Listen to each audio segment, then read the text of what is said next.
Welcome to Discovery Tour by Assassin's Creed Ancient Egypt.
Welcome to the major regions of Egypt.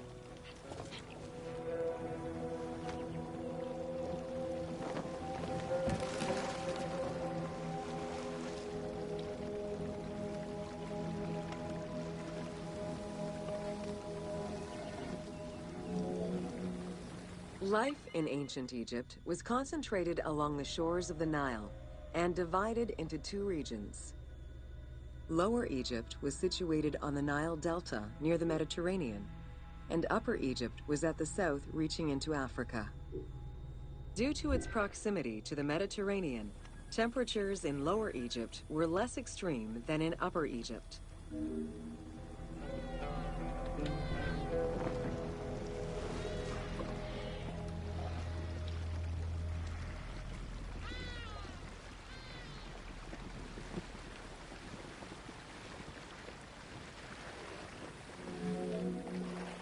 Until 3100 BCE and the unification of Egypt, each region had its own pharaoh and crown.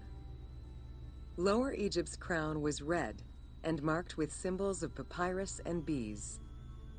Upper Egypt's crown was white with symbols of lotus and sedge grass.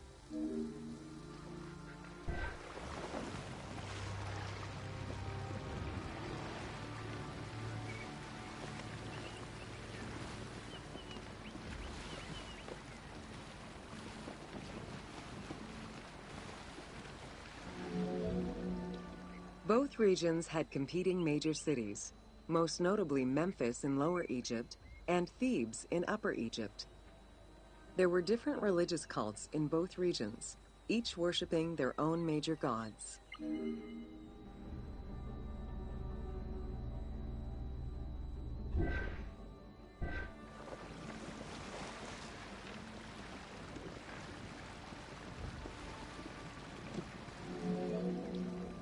Many of the temples were designed in such a way as to represent the two regions, and ceremonies often incorporated Upper and Lower Egypt in their rituals.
Welcome to Bringer of Life, the River Nile.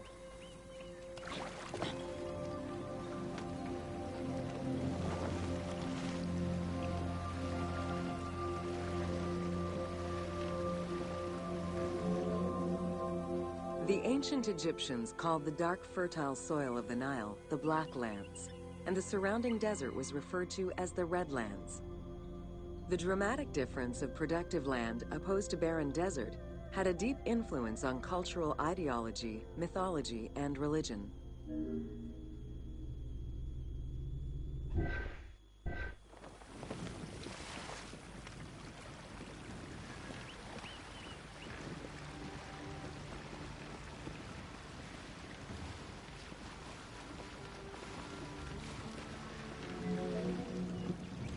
The Nile determined much of Egyptian civilization.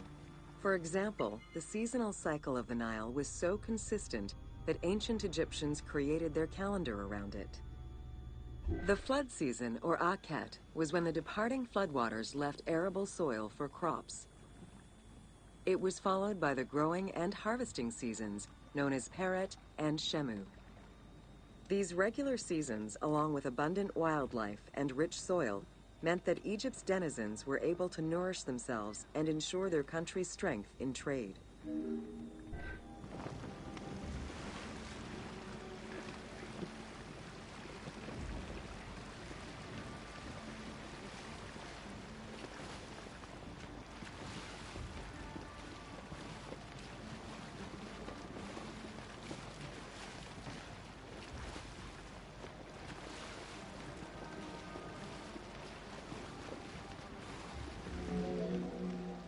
The River Nile, flowing from the south to the north, neatly traversed through both Upper and Lower Egypt. All of Egypt's major cities were built along this narrow ribbon of life. Protected by mountain ranges and deserts which acted as natural barriers to enemies, and sustained by the Nile's plants and wildlife, Egyptian civilization enjoyed economic and cultural prosperity for over 4,000 years.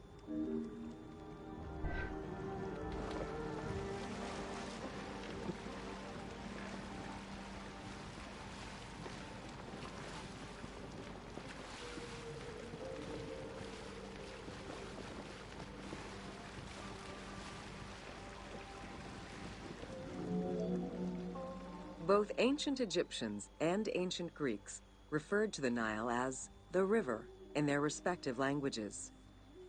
Stretching a distance of over 6,700 kilometers, the Nile is one of the longest rivers in the world. It flows south to north, spanning 11 countries. The River Nile originates in the region of the Great Subequatorial Lakes, including one of the largest in the world, Lake Victoria near Tanzania.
The river flows through African equatorial forests, swamps, volcanic lands, steppes, and deserts, splitting apart for a while and picking up various sediments from each region and carrying them all the way to Egypt.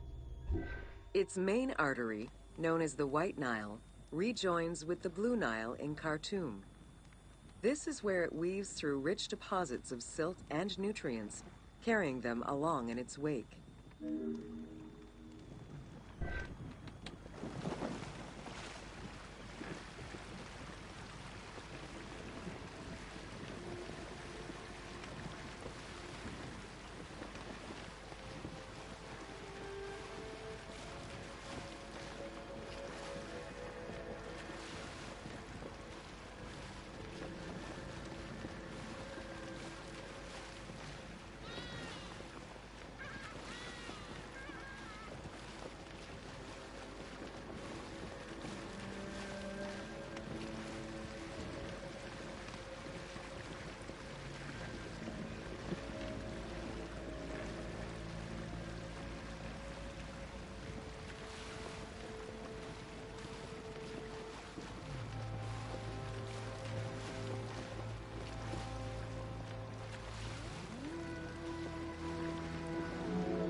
The Nile crosses 6 cataracts from the south to the north, creating natural obstacles between the various sections of the river. The cataracts are long zones of about 100 kilometers, where the bubbling and rapidly swirling waters advance tumultuously amid enormous heaps of rocks and benches of hard stone.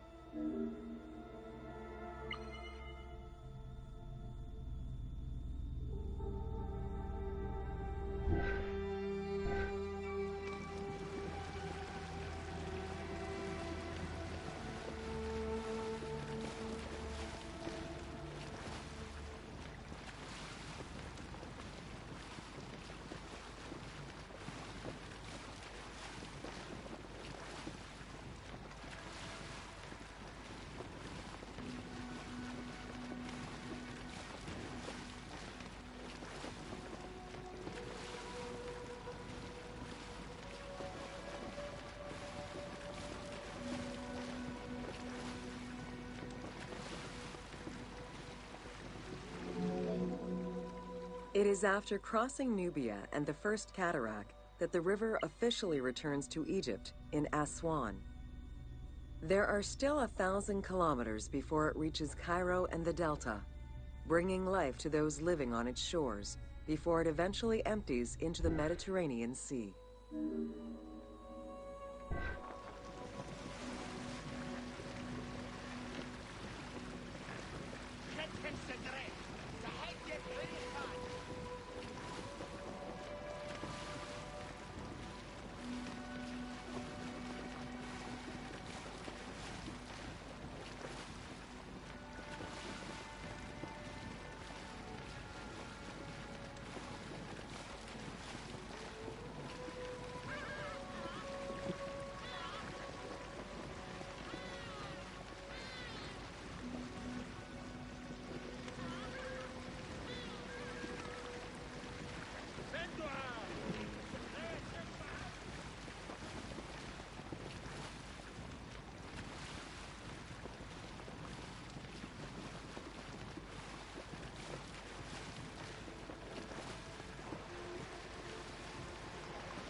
Ancient Egyptian irrigation and water use was centered around the Nile. However, they also had access to streams and rivers, as well as several large lakes. The Delta, situated at the north end of the Nile, also known as Lower Egypt, is a large irrigated area where the river splits into several tributaries.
The Delta had several major brackish coastal lakes, bodies of water separated from the sea by thin strips of land.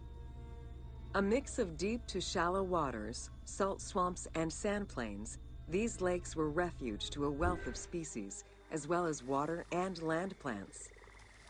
The occasional bandit could also be found sheltering within the denser reeds, waiting for the unwary traveler.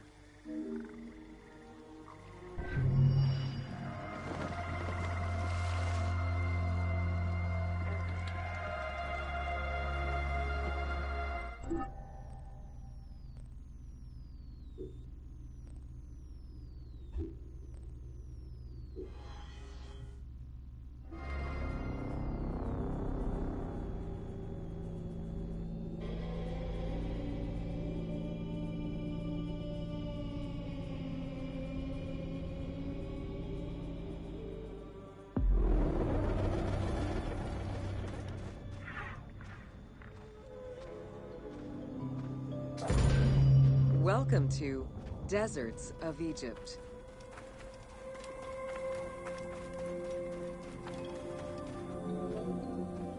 Reaching out on either side of the lush Nile are the harsh, arid Western Desert and the mountainous Eastern Desert.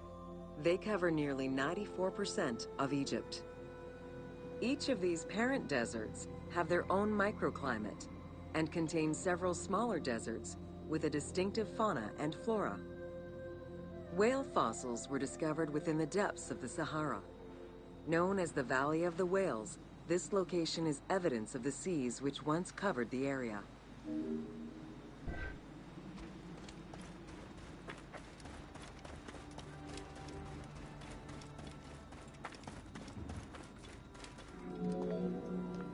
The White Desert in the northeast of the Sahara owes its name to its white limestone soil, contrasting with the yellow sand. The wind has eroded the rocks of the White Desert into stone mushrooms, the most famous of which is referred to as the Finger of God.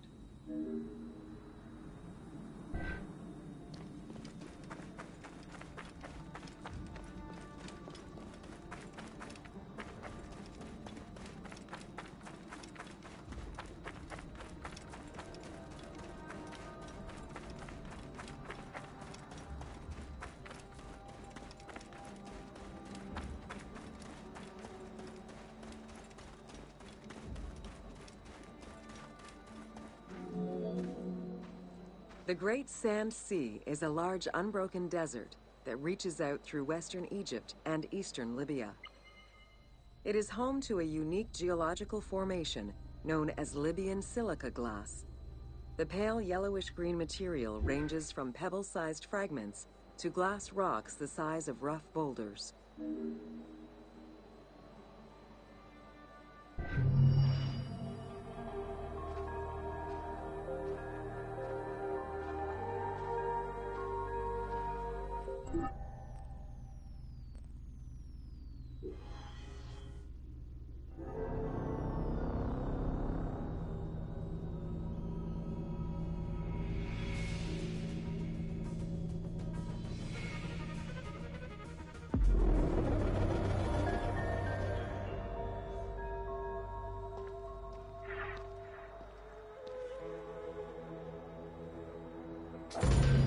Welcome to the Qattara Depression. The Qattara Depression is located in the northwest part of Egypt. Reaching 18,000 square kilometers, the basin is 133 meters below sea level and covered with salt. It is the second lowest point in Africa, after the Afar Depression.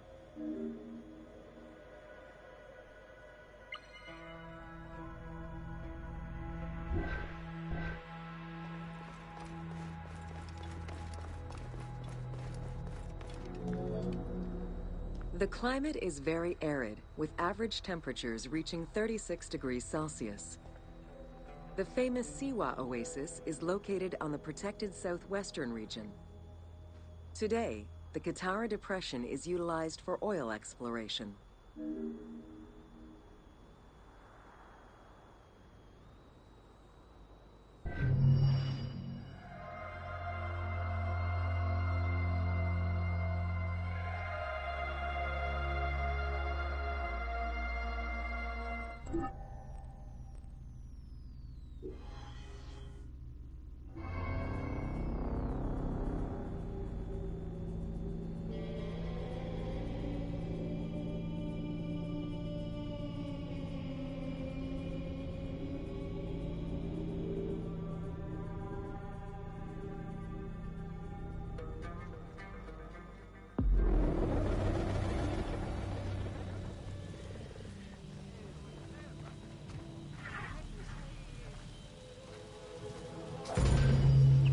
Welcome to Siwa.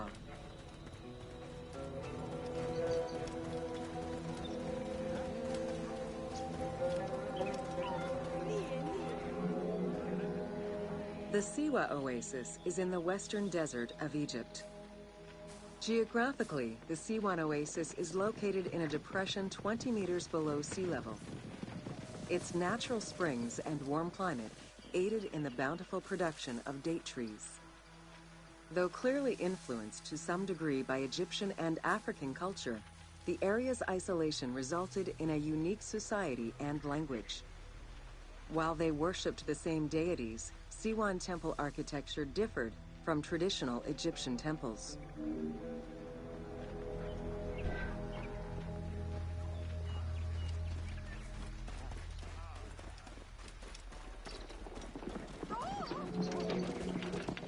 Old Kingdom Egyptians referred to the oasis as cauldron, due to its unique geographical structure. Oases were crucial for nomadic tribes and caravans. Without them, there was no chance of survival in an otherwise harsh landscape.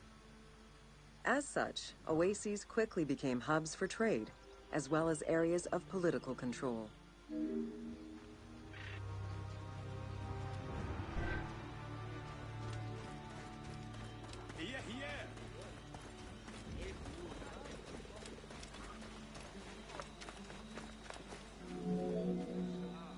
Because of the dry climate, there is very little rainfall to sustain the oases.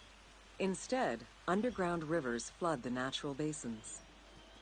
Since many oases have a north-south orientation parallel to the Nile, some geologists suggest they were once tributaries of the mighty river. There is evidence that ancient Egyptians attempted to create some oases.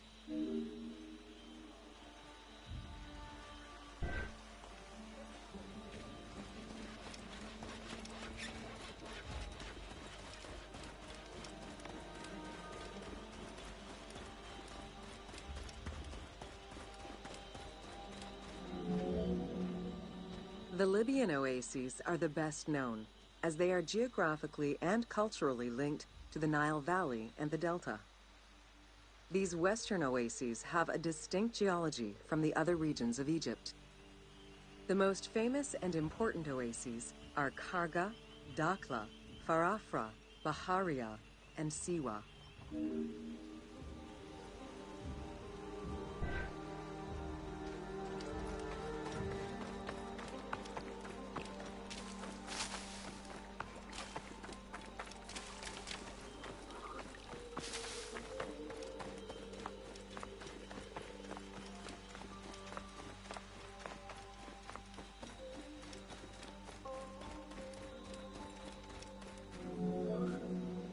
The Spring of the Sun is one of many thermal sources in Siwa, with the particularity that Cleopatra would have bathed in this one, giving it its name.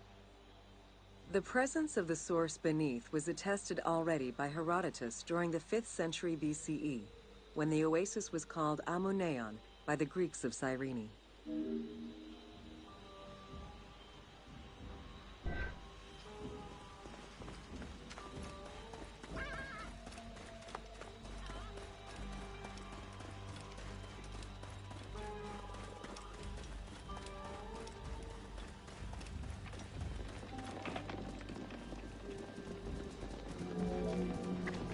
Oracles predicted the future, delivered omens that could be more or less obscure, and offered divine guidance. The Siwan Oracle was considered one of the 3 greatest of the ancient world, alongside the oracles of Delphi and Dodoni. Because of the Greek colonies in Cyrenaica, the temple associated Zeus with the worship of Amun.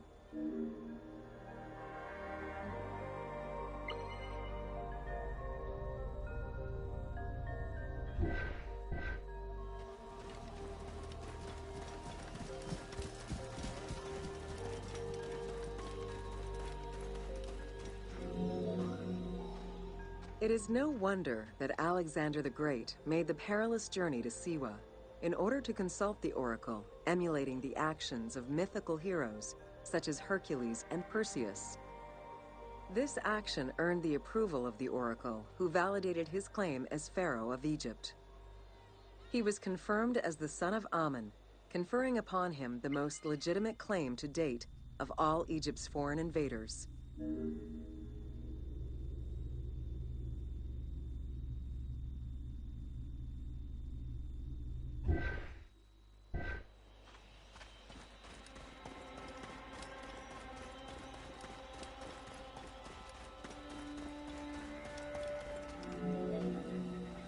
The powerful and the rich would send gifts or travel great distances in order to ensure their good fortune by gaining the blessing of the Oracle of Siwa.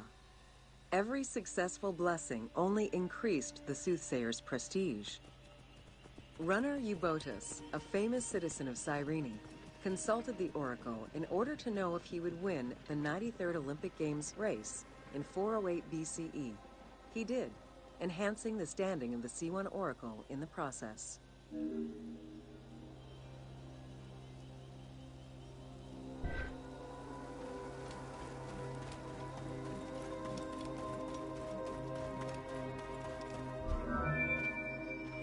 The Temple of the Oracle of Amun was built in the 6th century BCE by Pharaoh Amasis. In the game, its entrance is guarded by ram-headed sphinxes, the animal representing Amun. They were inspired by similar statuary located at the British Museum. Another option would have a Greek-influenced representation of Zeus Amun, a human-headed sphinx with horns. This representation of Zeus Amun was very popular in Siwa.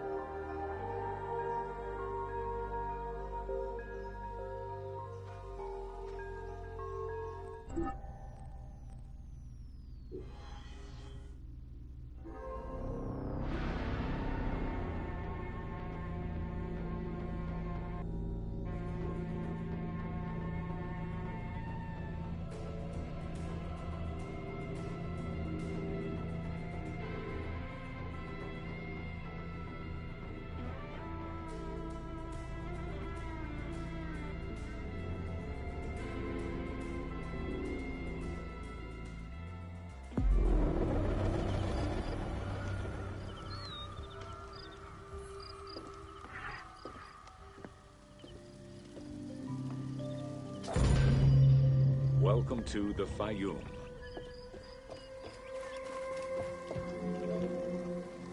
The Fayum Oasis is an enormous basin in the western desert that formed from the Nile's overflow. As such, it is not considered a true oasis, though it gives its name to the region, which covers Lake Moeris. The oasis harbors some of the oldest archaeological artifacts of the region, indicating that the area has been inhabited by hunters and gatherers since the Neolithic period.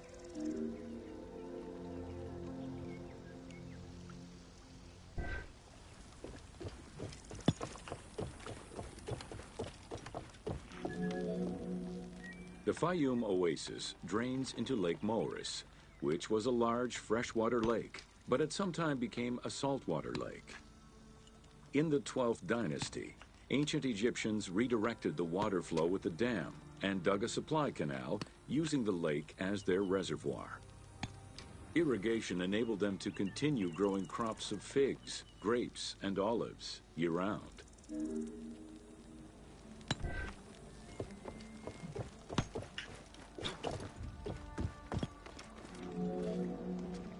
Reed boats, feluccas, triremes, and kerkeros were the most commonly found craft within the landlocked waters of Egypt. They were used for various purposes, ranging from daily fishing, trade, warfare, and travel, to the ferrying of massive stone blocks used to build the great monuments of Egypt.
The most impressive pyramids of ancient Egypt date from the Old Kingdom and can be found on the sites of Giza, Saqqara, and Dashur. However, one particularly famous pyramid of the time is located elsewhere. During the Middle Kingdom, some pharaohs chose the Fayum as their final resting place. One such ruler was Amenemhat III. His pyramid left a mark on the imagination of antique chroniclers. They refer to it as the Labyrinth, mostly due to the vast mortuary temple complex at the foot of the pyramid. Herodotus mentioned that he had visited 12 courts and over 3,000 of its chambers. But he was also well known for being prone to hyperbole.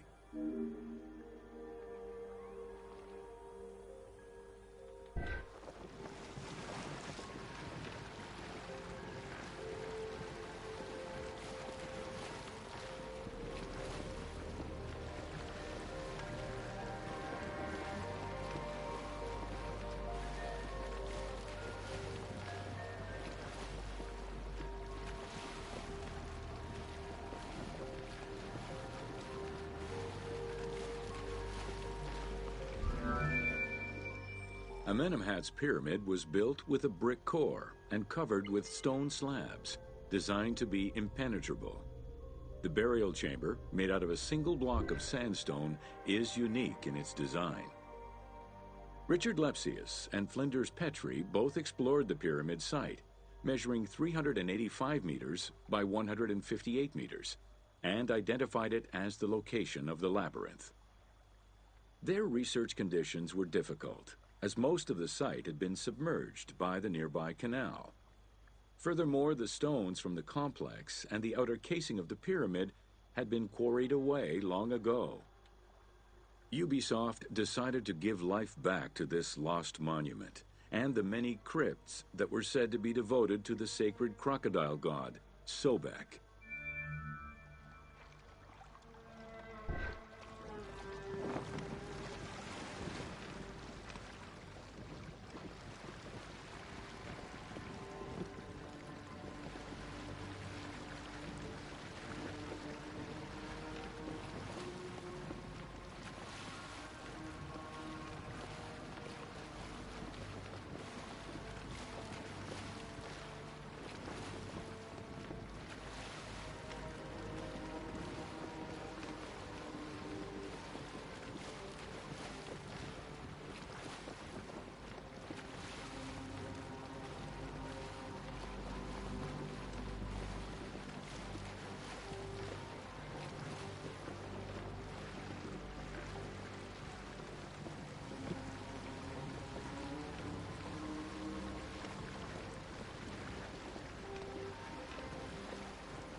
Founded during the 5th dynasty, the site was popular during the 12th dynasty under the name of Shedet. During the Ptolemaic era, the metropolis was named Crocodilopolis by the Greeks, in honor of the crocodile god Sobek. During the Greco-Roman era, the Cleruks, soldiers of the Ptolemies, settled there after their military service and expanded the irrigation systems. Irrigation and water distribution tripled the arable land and turned the city into a lush and rich area. 27,000 inhabitants lived in its precinct at its height. The city's location was strategic in controlling the many small waterways connecting to the main canal, and thus the Nile.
The region's main cult was that of Sobek of Shedet, a divinity associated with water and fertility, both very important to an area that depended on irrigation.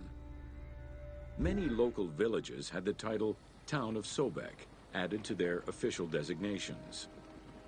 During festivals, ancient Egyptians recited hymns to Sobek, asking for his divine intervention. Greek settlers and later Romans would help the Temple of Sobek's economy to flourish by adopting the local embalming mortuary rites. Their sarcophagi were beautifully painted and adorned with amazingly realistic portraits.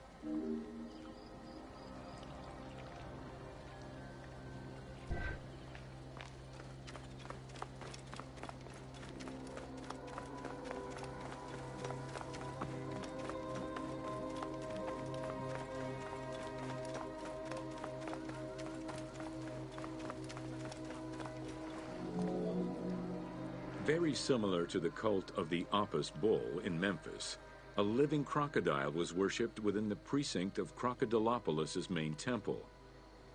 Known as Sobek to the Egyptians and Sukkos to the Greeks, it was reported by Strabo that priests fed it with meat, wine, and honeyed milk. They covered its body with jewels and gold. After its death, it was embalmed and placed within the crocodile's grotto, alongside thousands of other mummified crocodiles.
Welcome to the city of Memphis.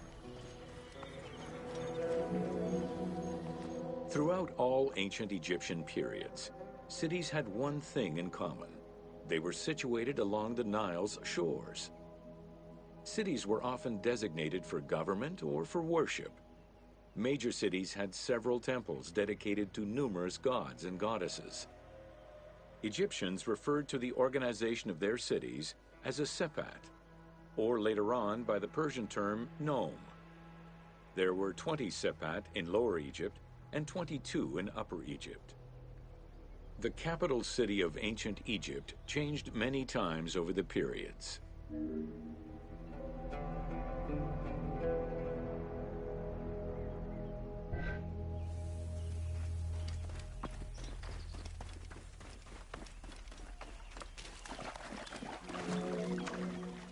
One of the largest was Memphis, located in Lower Egypt. It was a key center for religious temples, including their most important deity, Ptah, god of creation.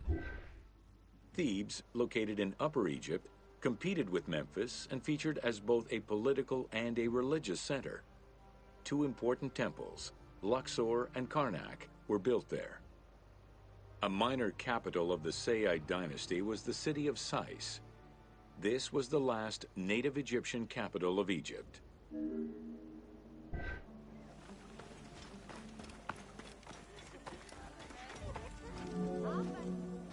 During the Third Dynasty, under Pharaoh Djoser, Memphis became the first religious and administrative capital of Egypt. Even when the political capital of Egypt decentralized itself, pharaohs were crowned in this sacred city in order to legitimize their ascension to the throne, up to and including Alexander the Great. Though little remains today save ruins south of Cairo, we can guess at the structure of the city which stretched up to 5 kilometers in length and 2 kilometers in width.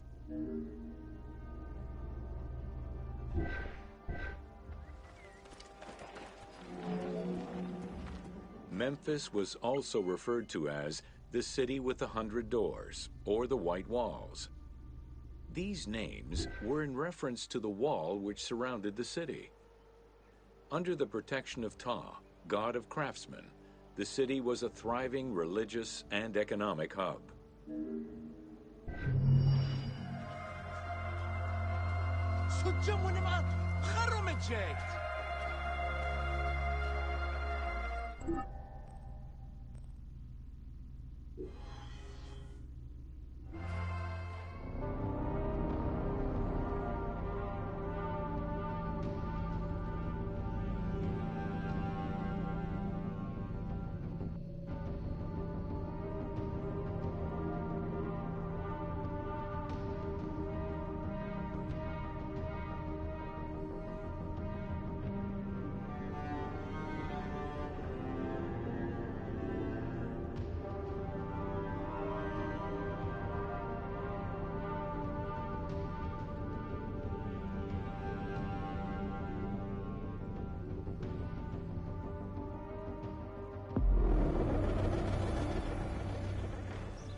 Welcome to Rediscovering Egypt. In the 19th century, the increased intensity of tourism and excavations, as well as the outflow of antiquities to other countries, threatened Egypt's archaeological heritage. Egyptians took part in this destruction by ransacking sites for artifacts to sell, quarrying stones from ancient monuments, and removing sebak, ancient mud bricks, to reuse for their own purposes.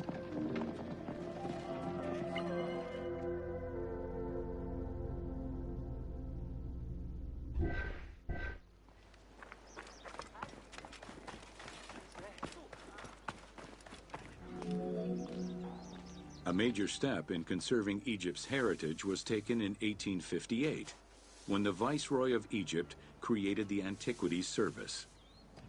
Supported by a team of foreign scholars, Auguste Mariette exerted an iron grip on the service. He carried out his work across Egypt and into Nubia, intervening on almost every major site. Aware of the necessity of keeping unearthed artifacts in Egypt, Mariette requested a museum be created for that purpose in 1858. This museum was the ancestor of the Egyptian Museum.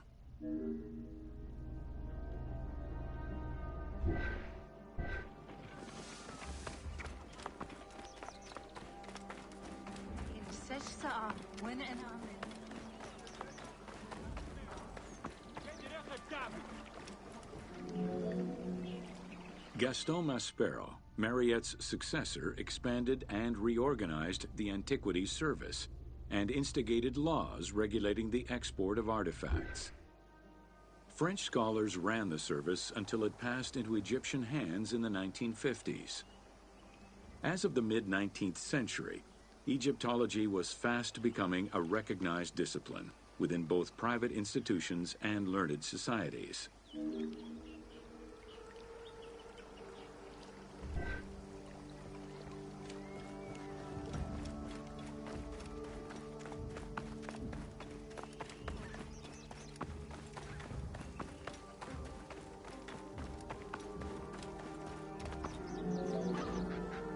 A French architect, archaeologist, and former researcher, Jean-Claude Golvin, now specializes in the artistic reconstruction of ancient cities and monuments. To date, he has created more than 800 drawings, which include 3 volumes focusing on the reconstitution of ancient Egypt. His work is exquisitely detailed and can be found in books and museums around the world.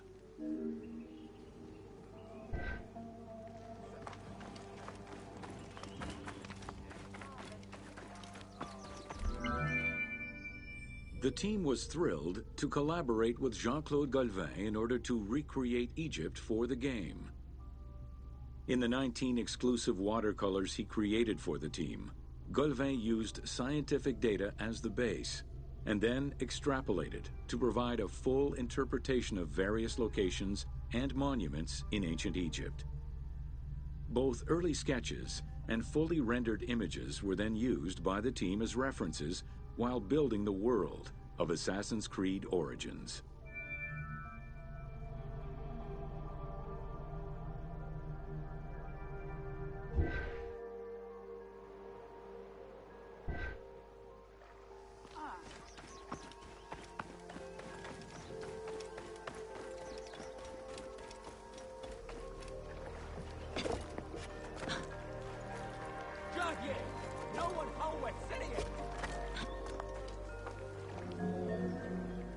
Although ancient Egypt's rich religious culture and its mortuary monuments continue to be investigated, the modern discipline of Egyptology has shifted focus. Rather than single-mindedly retrieving impressive artifacts, Egyptologists today focus instead on increasing the body of knowledge. In the past, excavations took place in the field, and while that is still the case today, much of the work on Egyptology now takes place in libraries and archives.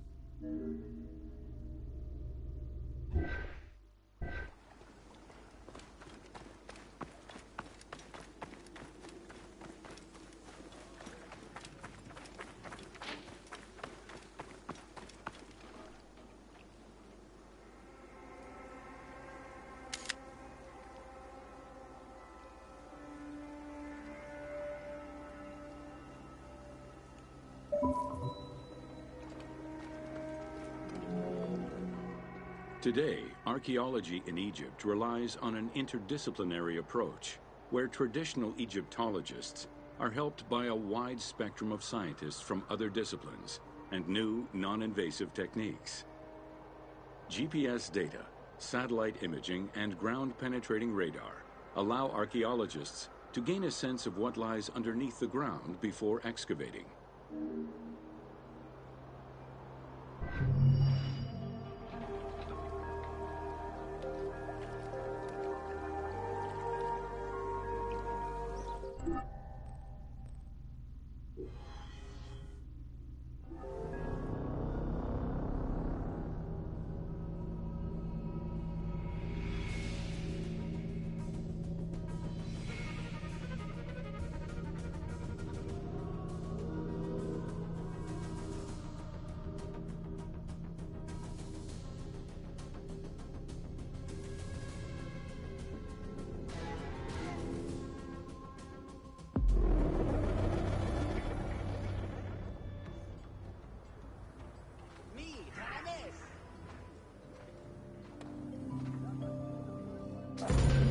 Welcome to natron. Natron is a colorless salt that was used by ancient Egyptians for food preservation, cleansing products, and glassmaking. It was also used in the mummification process.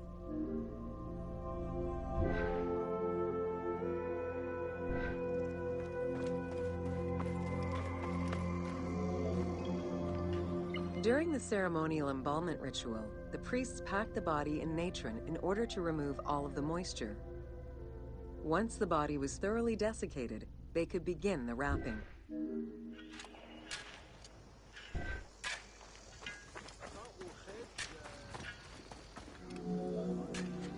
Natron was mined in Wadi Natron. The main mining methods involved either cutting slices out of the lake bed when it was dry, or raking through mineral-saturated water to gather the mineral salts during the floods.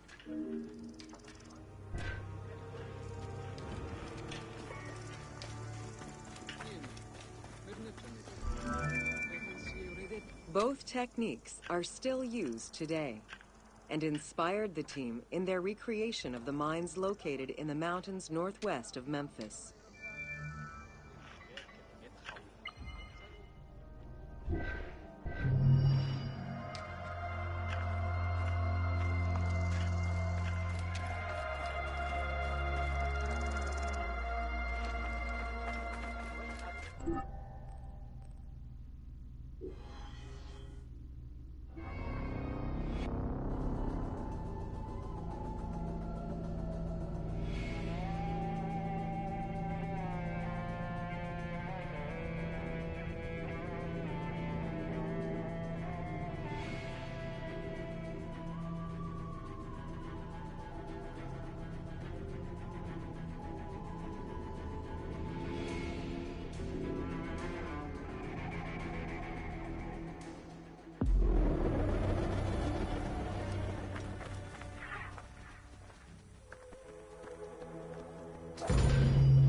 Welcome to Fauna of Ancient Egypt.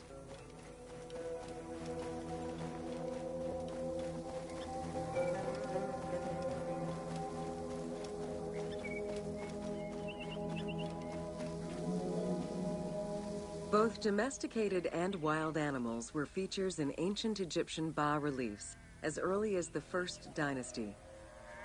While the variety of wildlife served as a reliable food source, it also influenced both culture and mythology.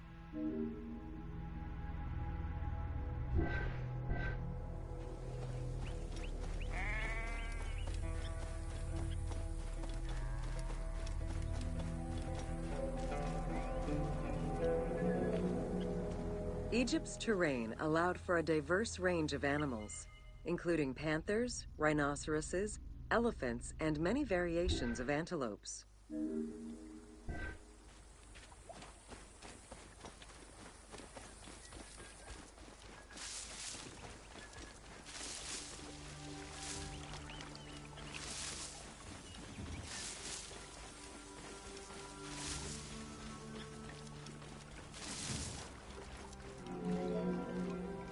The Nile was home to many species of fish, along with hippopotami and crocodiles.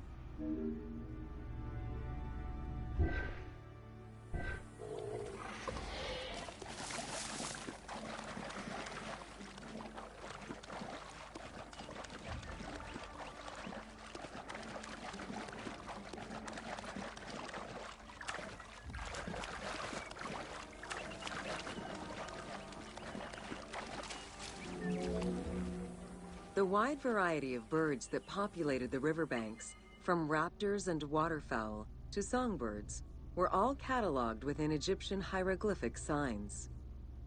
Encounters with reptiles and insects, such as cobras, scorpions, and scarabs, influenced hieroglyphs and art.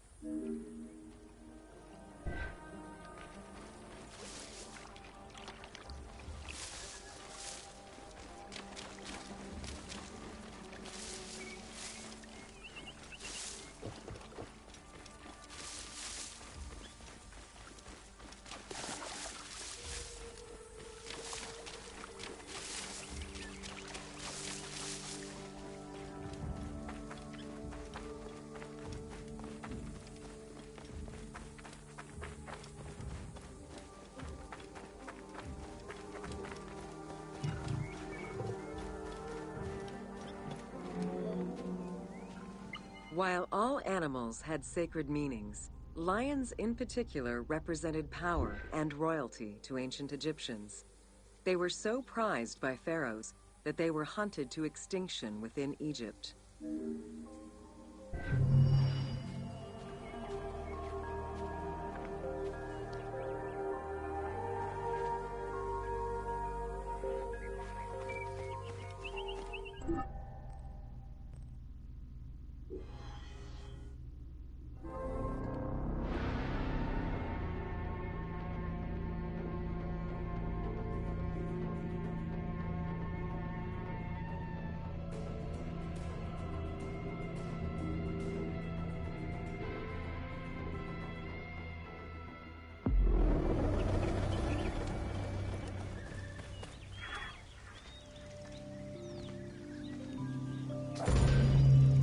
Welcome to Flora of Ancient Egypt. The climate and unique geography of the Nile Delta offered a wide variety of plant species. Many of these plants served as sustenance for ancient Egyptians and as crops for trade. The Nile's consistent seasons allowed Egypt to sustain itself for centuries.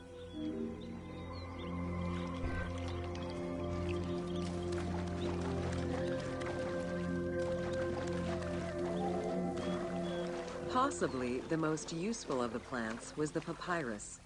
This tall sedge plant grew in abundance along the water's edge of the Nile.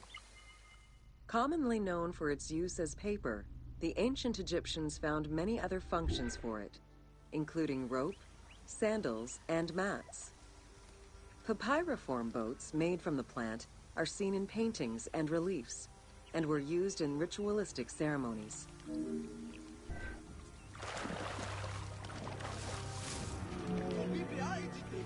There were many types of trees along the River Nile, such as the date palm, carob, and tamarisk. The earliest fruit tree cultivated was the fig tree, followed by apple, pomegranate, and eventually olive trees during the era of the New Kingdom. Mango cultivation was the result of a late import from Asia during the Middle Ages.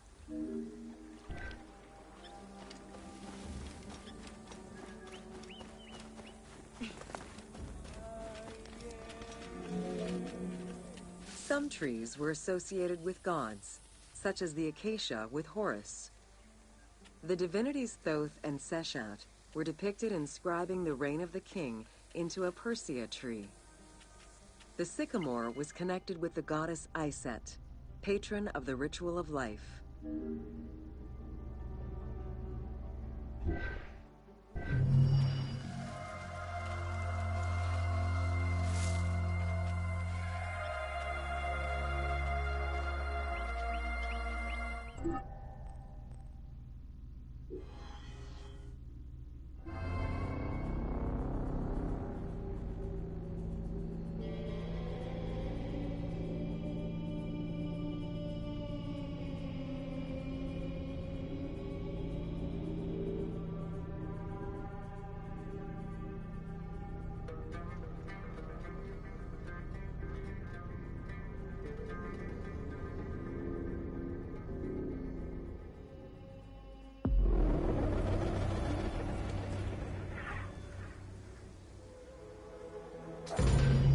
Welcome to Ancient Egyptian Hieroglyphs.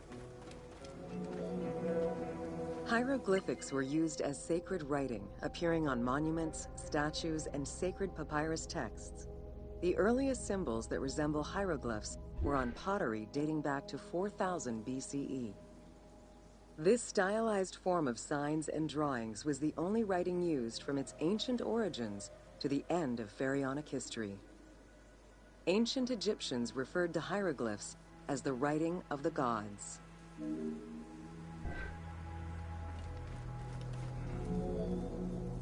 Considered a difficult language, it was intended for pharaohs, nobility, and priests, and meant to be used in ceremonies, within tombs, and for government records. Since few Egyptians were able to read the ancient hieroglyphs, the mythological aura around the language was persistent, even in their own culture.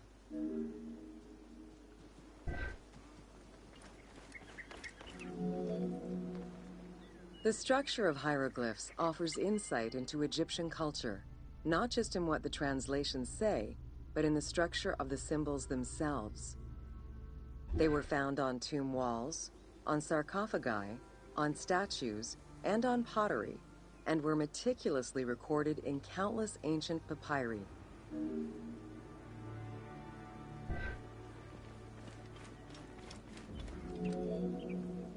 In many temples, priests would perform rituals and daily offerings. These were accompanied by hieroglyphs used as spells. In tomb paintings, the hieroglyphs are represented with formulas to recite. These spoken words were meant to be spells which would allow the deceased to benefit from the offerings for all eternity. Spells and offerings were also written for the living, to enhance medicines and cure illnesses.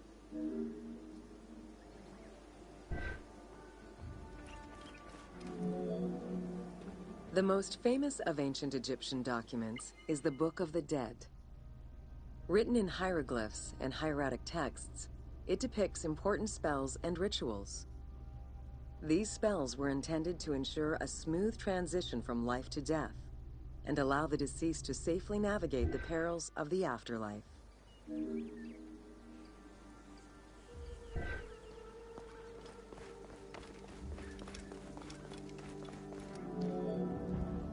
Even after it was deciphered, the reading of hieroglyphs remained difficult at times due to the many directions in which they can be read. Depending on the orientation of the signs, hieroglyphs can be read left to right, right to left, horizontally or vertically, though never bottom to top.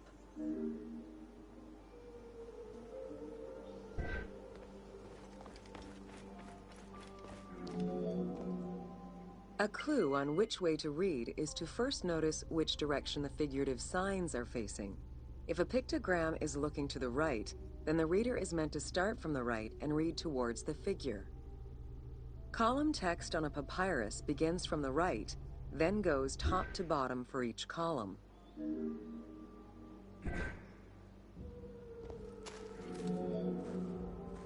Text written on tomb walls resembles the structure of a page from a comic book. The text can be placed in front, behind, or above the character, and its symbols look in the same direction as the character. Another clue is that the name of a god or hieroglyphs meaning gods or kings are always written before the descriptive text.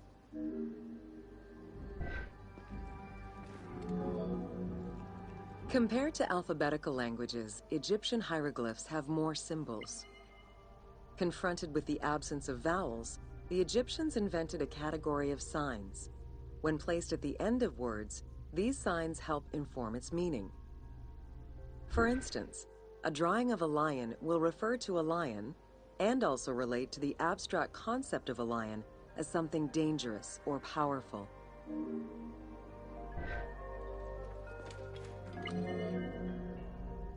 Middle Egyptian hieroglyphs contained a little more than 700 signs. By the end of the Greco-Roman period, there were 10,000 signs. Egyptologist Sir Alan Gardner created a list classifying common hieroglyphic signs and their variants.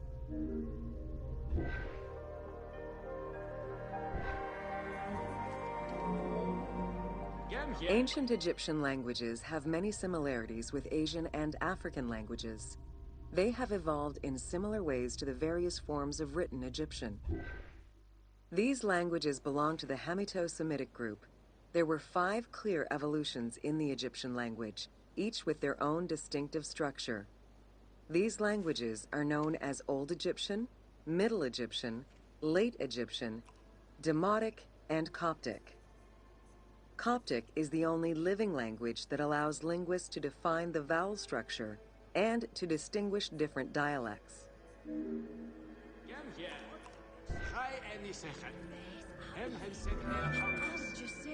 While hieroglyphs and hieratic script give us an idea as to how the ancient Egyptian language was structured and written, the way it was spoken is still up for debate. The team opted for English as the spoken language, with the characters using ancient Egyptian and Greek words and accents. The language that is spoken in the background by the crowds is largely based on Sir Alan Gardner's Egyptian grammar. To help resurrect a dead language, we consulted Egyptologists and dialogue coaches to establish our target sound, and cast actors with Arabic, Hebraic, and African backgrounds to bring the game to life.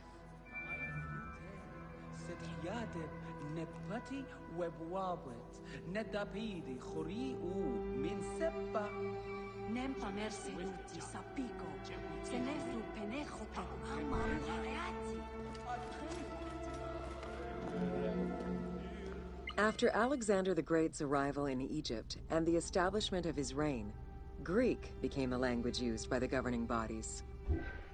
The inability to read hieroglyphs caused resentment among the Greek population. It's from this tension that the Rosetta Stone was created.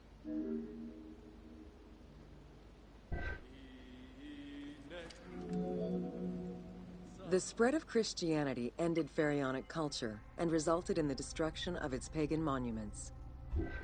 This also marked the end of hieroglyphic writing and understanding.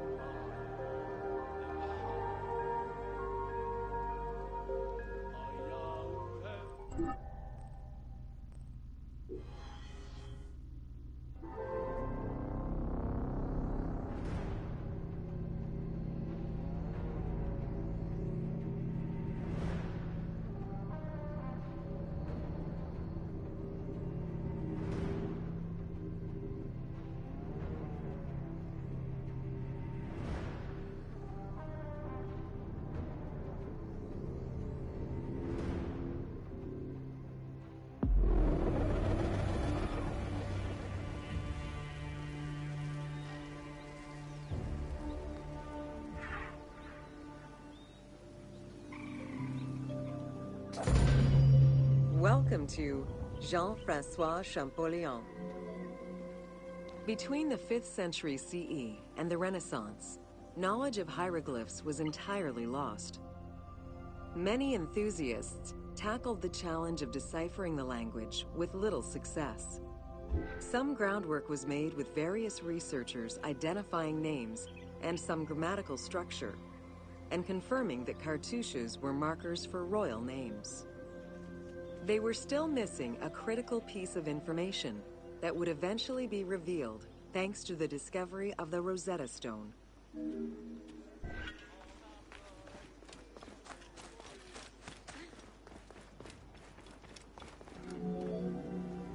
The Rosetta Stone was found in 1799 by Bouchard, a soldier in Napoleon's army. The stela dates from 196 BCE, written in ancient Egyptian and Greek with 3 scripts: hieroglyphics, Demotic, and Greek alphabet. Following the defeat of Napoleon Bonaparte in 1801, the English took possession of the stone. It has been at the British Museum since 1802 and remains the most visited object of the museum to date.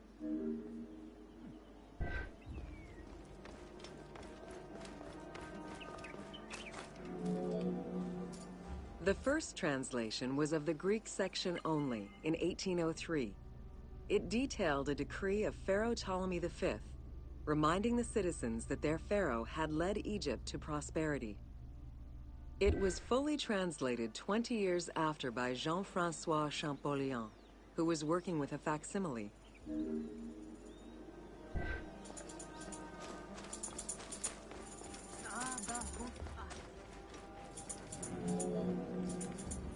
Through his studies of the stone, Champollion was able to make a critical observation that would unlock the whole mystery: that hieroglyphics were not only ideograms, but also phonograms.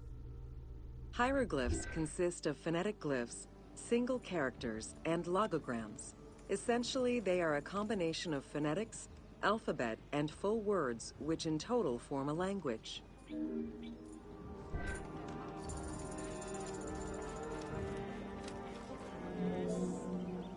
While studying the stone, Champollion realized that there was a difference in the number of hieroglyphic characters in relation to the number of Greek characters for the same word. This led him to believe that hieroglyphs must have phonetic characteristics. This was the first step to unlocking the Rosetta Stone's secrets.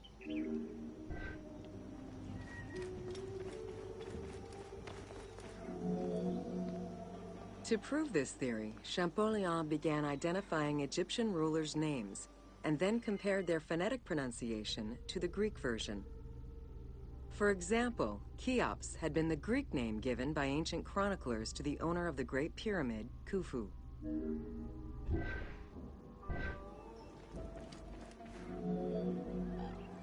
The next step for Champollion was to confirm that his approach was verifiable by using the Philae obelisk as an additional reference. Engraved in the obelisk are 2 inscriptions in Egyptian hieroglyphs and Greek. Once he confirmed the names of Ptolemy and Cleopatra within these texts and confirmed the same phonetic patterns as on the Rosetta Stone, Champollion knew he was on the right track.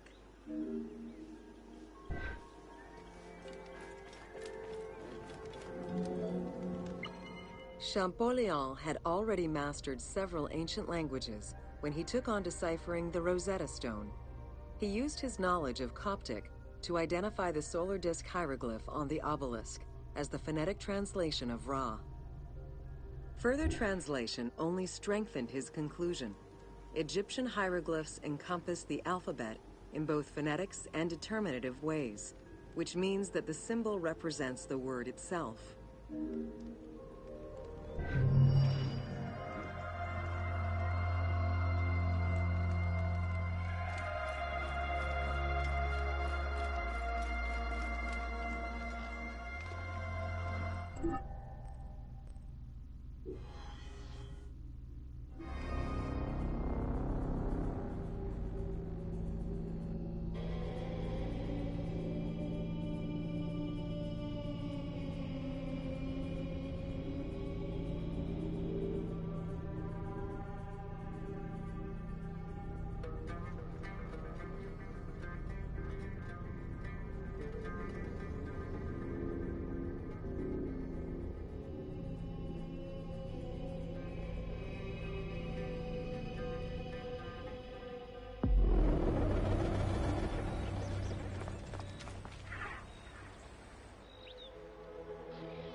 Welcome to Cyrene.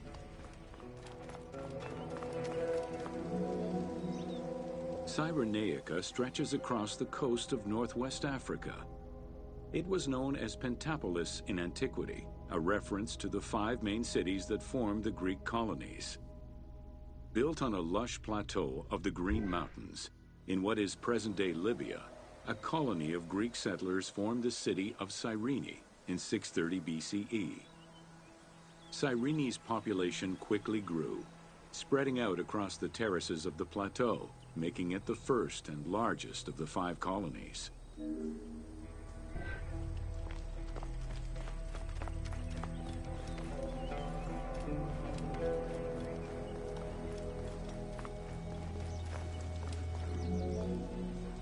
The city of Cyrene was founded by Batos Aristotle, guided by the Oracle of Delphi. Overcrowded and suffering from drought, Batos's home island of Thera could not sustain its citizens. Batos consulted the Oracle, who told them to journey to the North African coast in search of arable land. A series of kings reigned over the city in the first 2 centuries. However, rebellion eventually ended the monarchy, and henceforth the city was governed by the aristocracy.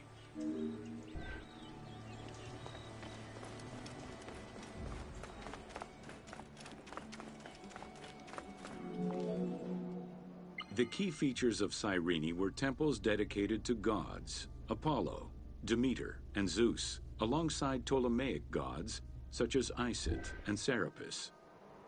A large agora defined the city's center, and on the western edge, the famed Acropolis was built. A fortification wall was added around the harbor at the end of the 2nd century CE. As the city grew, more buildings were constructed beyond the walls.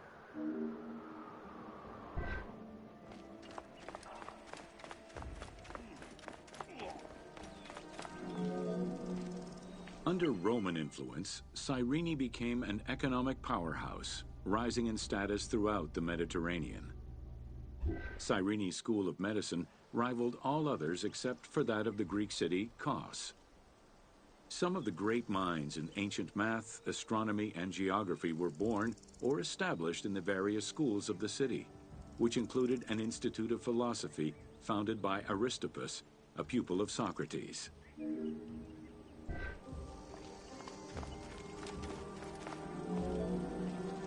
From 115 to 117 CE, there was a revolt in the Jewish quarter that greatly damaged the city of Cyrene.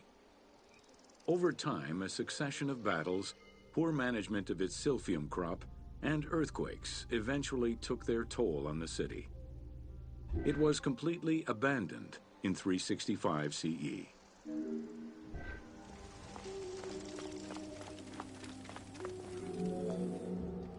The nearby port of Apollonia was an ideal location, with its natural cove, sheltered by 2 islands and rocky inlets. Along with a lighthouse, the port was later equipped with quays and warehouses to accommodate the increased shipping traffic.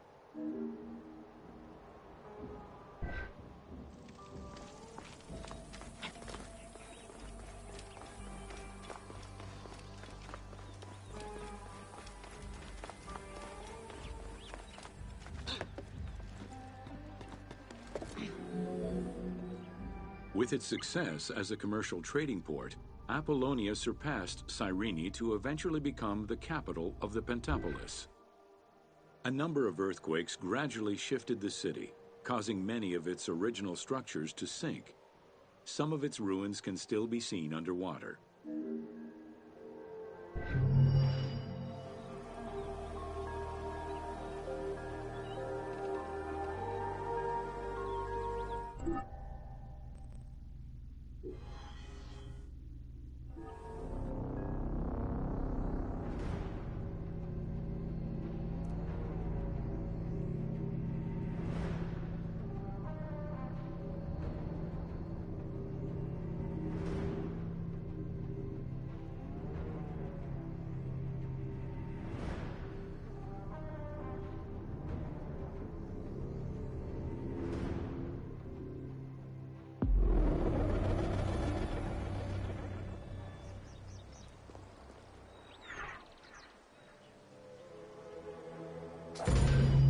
Welcome to the Agora and Thermal Baths. Cyreni's Agora was the public marketplace and political hub of the city. Its central courtyard was open to the sky, while market stalls and shops ran along the sides, some neatly tucked away under long-roofed colonnades. As in other Greek cities, the Agora included a central hearth, known as a prytaneum. This place served as Cyreni's official embassy, where guests were welcomed to the city.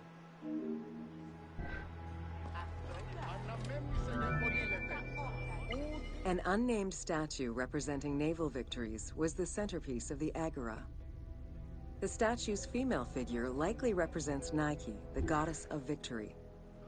It was likely very similar to the victory of Samothrace, which currently resides in the Louvre Museum and served as a reference for the team.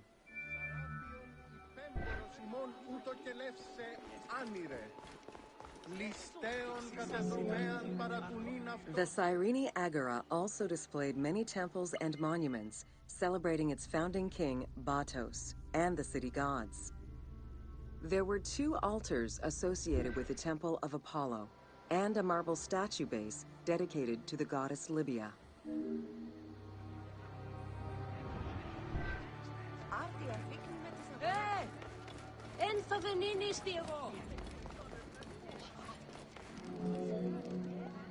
The civic buildings included a law court complete with an archive library that would have housed legal documents and other papers essential to the city's governance.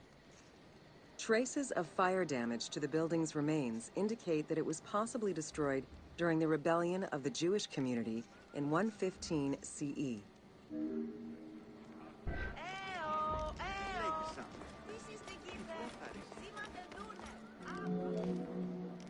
Public baths were common in Roman and Greek cities, and Cyrene held true to this tradition. 2 thermal baths from different eras were discovered among the ruins. An inscription at the entrance of one of the baths is presumed to be attributed to the owner. It dates the building to the Hellenistic period.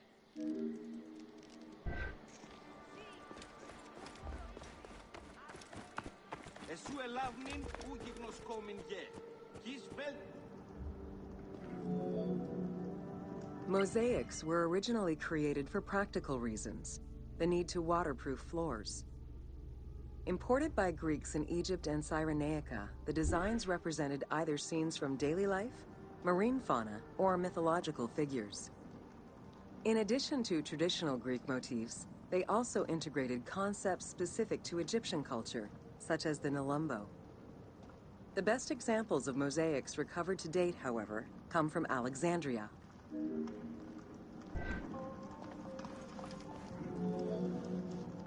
The Cyrene baths were fitted into an underground tomb dated somewhere between the 8th and 6th century BCE. Bath seats were carved directly in the rock, allowing for more comfortable ablutions. As with many of the public buildings, the thermal baths were elaborately decorated. Statues such as Aphrodite and Eros the Archer were discovered within.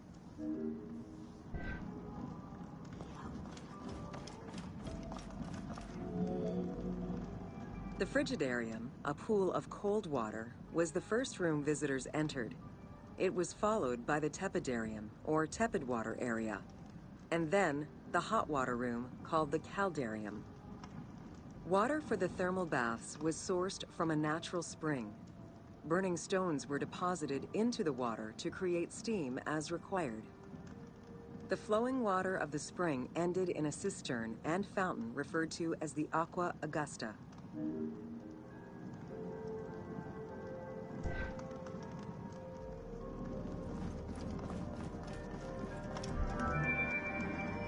Later Roman baths were built under Emperor Trajan and then restored under Hadrian.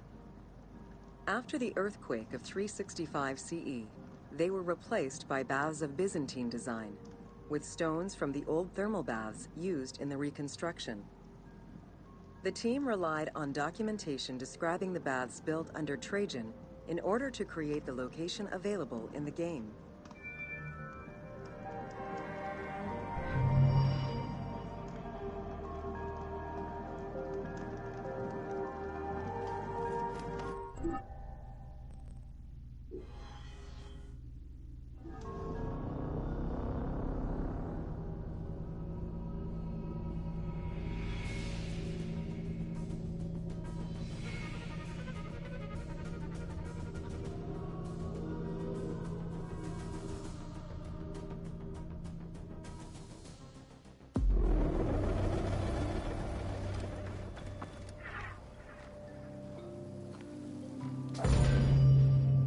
Welcome to the Temple of Zeus in Cyrene. Facing east towards the rising sun stands the temple dedicated to the cult of Zeus. It was built sometime in the 5th century BCE. 70 meters long with 46 Doric-style columns, the imposing structure was the largest Greek temple erected in Africa. It was only slightly larger than the Parthenon and the Temple of Zeus in Olympia.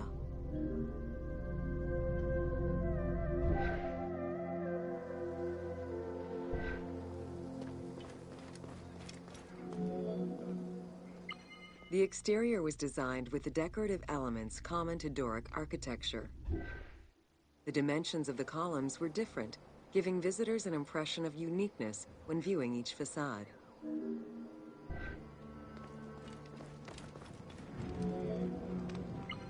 After the temple was destroyed during the Jewish rebellion, Emperor Hadrian had it reconstructed. He chose not to rebuild the outer portico, but did restore the new Corinthian columns in marble. The temple was later completed under Marcus Aurelius. In the time of Augustus, a faithful but smaller imitation of the Olympian Zeus was used to be worshipped. Hadrian then installed a new 12-meter-high statue matching the Zeus in Olympia. It was made of chiseled marble, with the head, arms, and feet carved in the round. Archaeologists confirm that there was a monumental statue of Zeus in this temple, though experts remain divided on whether it was one of Zeus or one more specific to the cult of Zeus Ammon. The team elected to place a statue of Zeus Ammon in this location, knowing that Cyrene was central to the spread of this cult in the Greek Mediterranean area.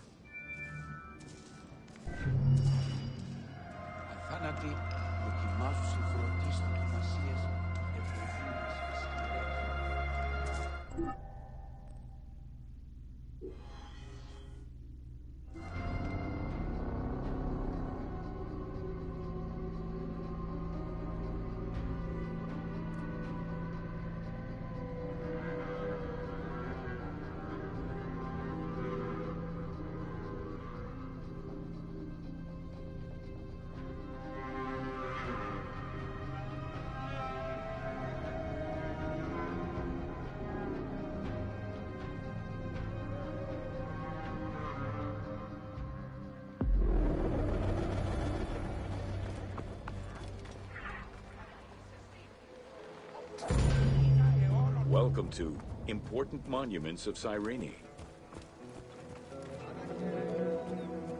The Sanctuary of Apollo sits on a prominent edge of the plateau of Cyrene, overlooking the Mediterranean Sea. It could be accessed either by the road from Apollonia, via the necropolis, or by the Sacred Way, coming from the agora of the city.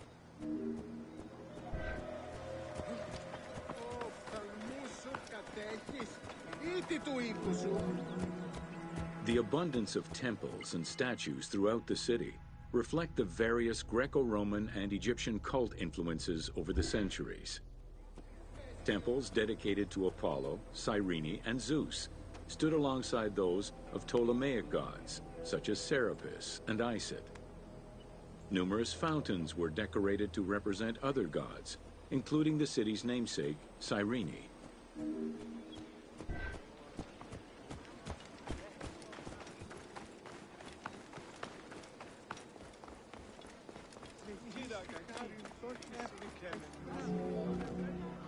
A vestibule known as a propylaeum marked its entrance and highlighted the fountain of Apollo. God of the sun and of protection, Apollo was an important deity to both Greeks and Romans. The sanctuary built in his honor was considered to be sacred.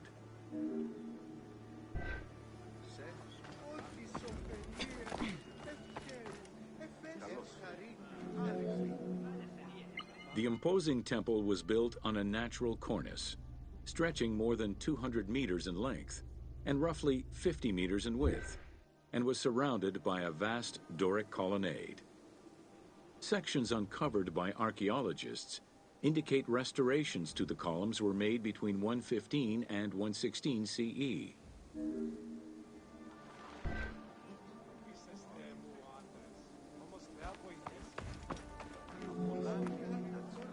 The altar was located in front of the temple. Both are estimated to be the same age, though restored at different times. Many bulls were sacrificed each year at the altar in honor of Apollo.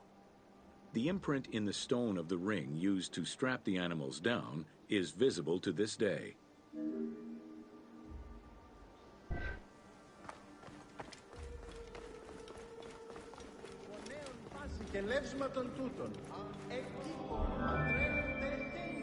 Carved during the Roman era, the Apollo Cytharide was discovered near the temple. It is considered an important archaeological find. The statue of Apollo was in pieces when it was uncovered. Remarkably, most fragments were found, and the restored statue is currently at the British Museum. The team extrapolated the statue's final look based on the current partial reconstruction and placed it inside the temple to reflect the patron deity of the area.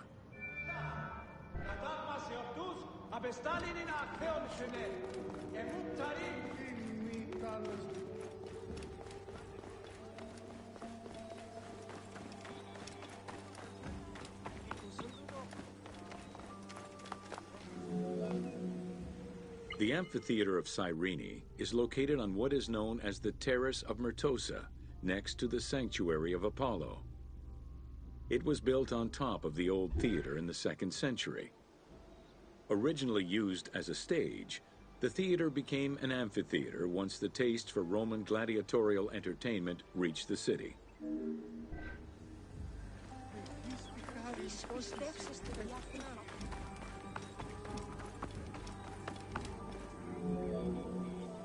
Entrances were placed at both ends of the amphitheater.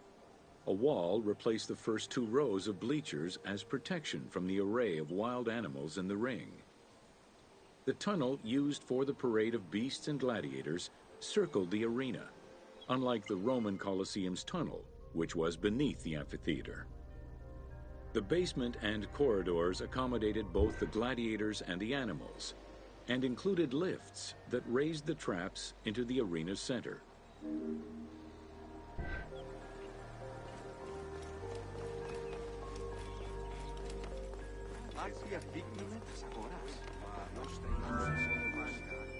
Since the original theater was close to the cliffside, the expansion didn't allow for a perfect circle. Instead, junctions of the semicircle formed the arena into an oval shape. This elliptical formation still ensured an excellent view from all angles. The team decided to create a perfectly round theater for technical reasons and used the structure of the Roman theater as their reference.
Welcome to the Acropolis of Cyrene. Located on the western edge of the city, Cyrene's Acropolis was smaller than the one in Athens, though its high vantage point provided protection for the city. At its entrance was a single door, flanked by 2 towers. An inscription, legible to this day, states that the walls and the citadel were restored in the time of Augustus.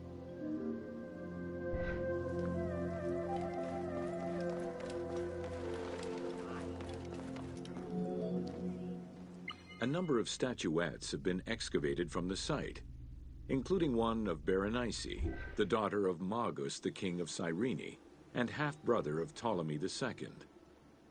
At the northeast tower, there is a sanctuary consisting of two small temples with a vestibule and an altar believed to be that of Serapis and Isis. When the temples were excavated, archaeologists found traces of fire damage. However, there are no indications as to when this fire occurred.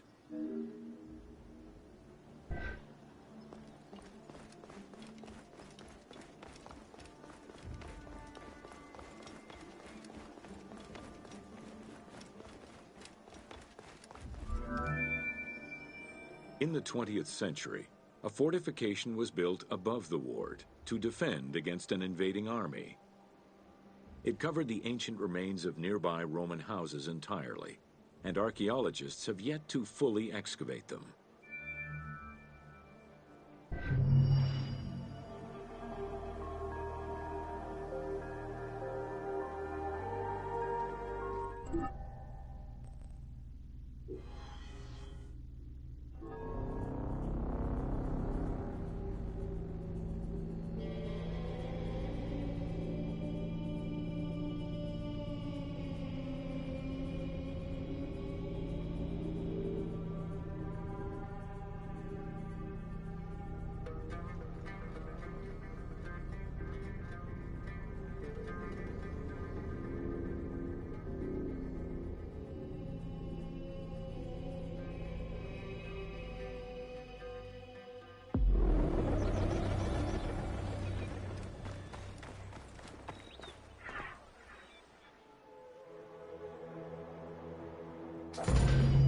Welcome to the Gladiator Arena.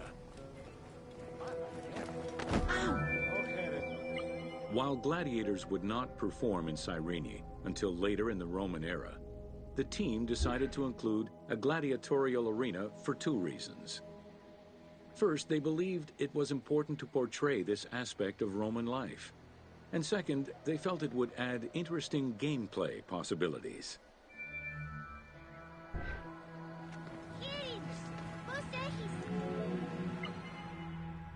The first gladiators to enter the arena were prisoners of war. It was a spectacle of violent clashes between men and against wild beasts that lasted nearly 1,000 years.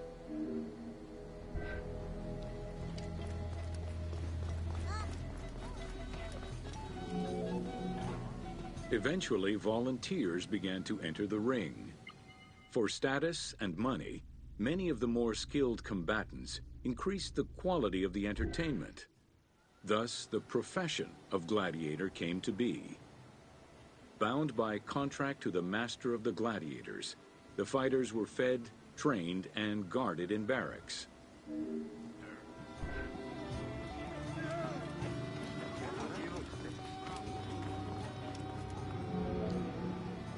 Gladiators were separated into heavy and light armored fighters, each with their own set of specific armor and weapons. Organizers often had two audience-favored factions face each other in combat.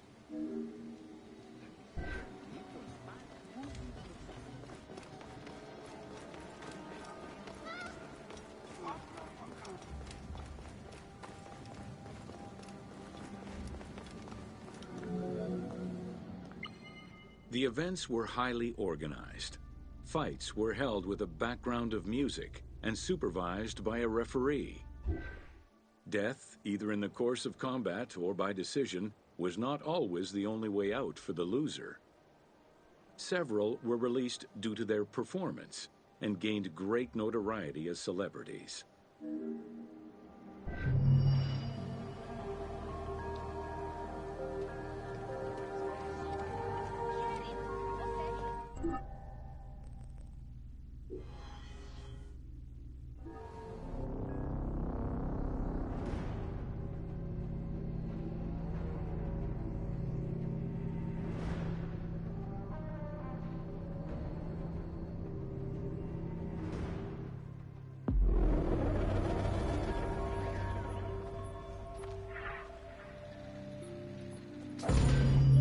Welcome to Major Exports of Cyrene. Cyrene's main source of economic wealth was in the cultivation and export of poppies and silphium. Though the opium oil from the poppies was also an export, little is known about this crop. Information about the cultivation of silphium, however, is more accessible to us.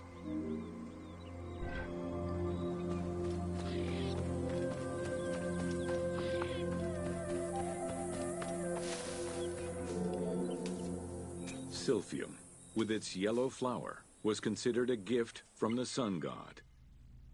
Grown solely in this region near the Mediterranean Sea, silphium extract was exported at high prices and was so crucial to the wealth of Cyrenaica that it was depicted on their coins.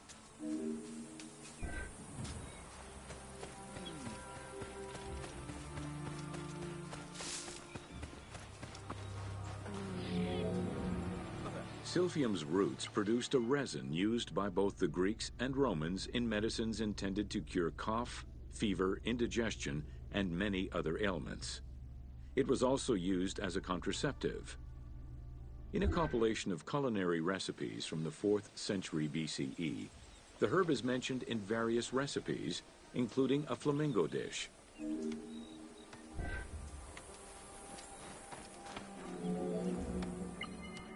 High demand, overexploitation, and possibly a shift in climate all contributed to the eventual extinction of silphium. The last mention of it dates from the 4th century CE, and to this day, no traces of this plant have been identified.